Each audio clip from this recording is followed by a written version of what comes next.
Voyons, vous êtes 33e, n'est-ce pas? C'est le grade le plus haut dans la maçonnerie. Mon petit Avenel, je vais vous révéler, quoique je ne le doive pas, ces fameux secrets maçonniques dont on fait tant de mystères. En maçonnerie, on cache tout aux petites gens. En bas, vous ne savez rien. En haut, vous commencez à voir un peu plus clair dans le jeu mondial. Moi-même, je ne suis pas totalement éclairé sur les intentions des dirigeants de notre ordre. Et quand je dis dirigeants, je me trompe. Il n'y a pas de chef chez nous. Il n'y a que des exécutants. Je suis un pion sur un échiquier, j'accomplis une fonction. Je reçois des messages. J'obéis. Je transmets. J'agis. Mais qui dirige?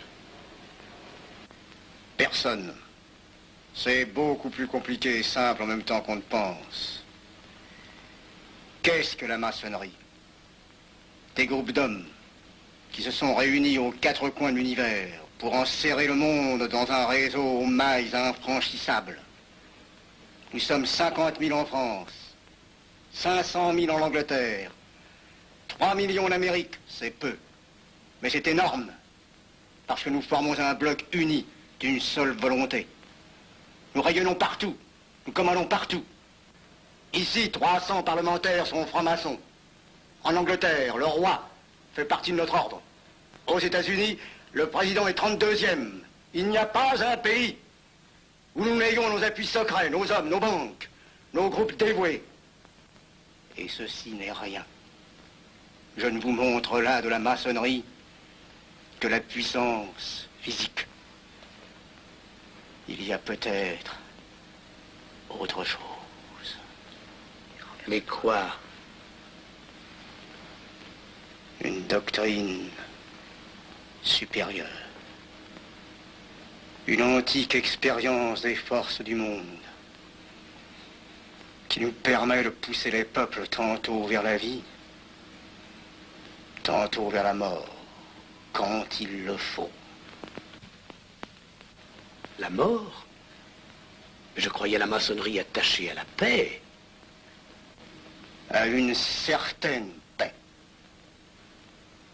Notre paix. Sinon,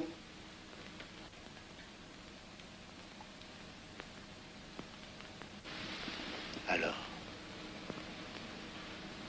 cette démission, je vais réfléchir.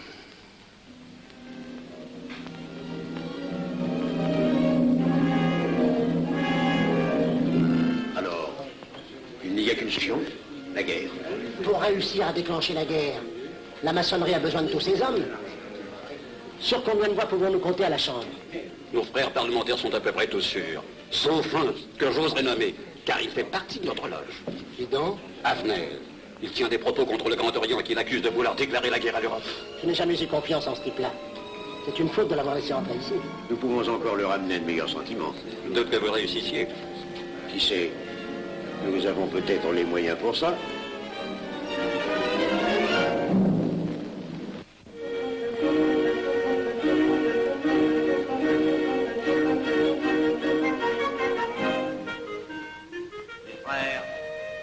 L'aviation allemande n'a pas d'appareil. Plus de 2000 accidents d'avion l'année dernière en Allemagne. La ligne Siegfried est à peine construite. Les tanks allemands marchent difficilement. Un détail entre autres qui m'a été rapporté par un de nos frères. Quand leurs tanks sont entrés à Vienne, on s'est aperçu que certains d'entre eux étaient en carton et montés sur des hautes bicyclettes. Croyez-moi, mes frères, il nous serait facile d'abattre le national-socialisme dont les exigences sans cesse accrues deviennent intolérables.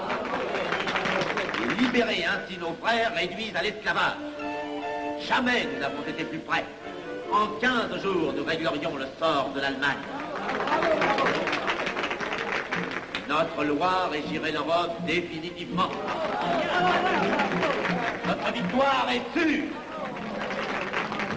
C'est faux. C'est faux. Silence. Ce que dit cet homme est faux. Mon frère, je vous rappelle alors...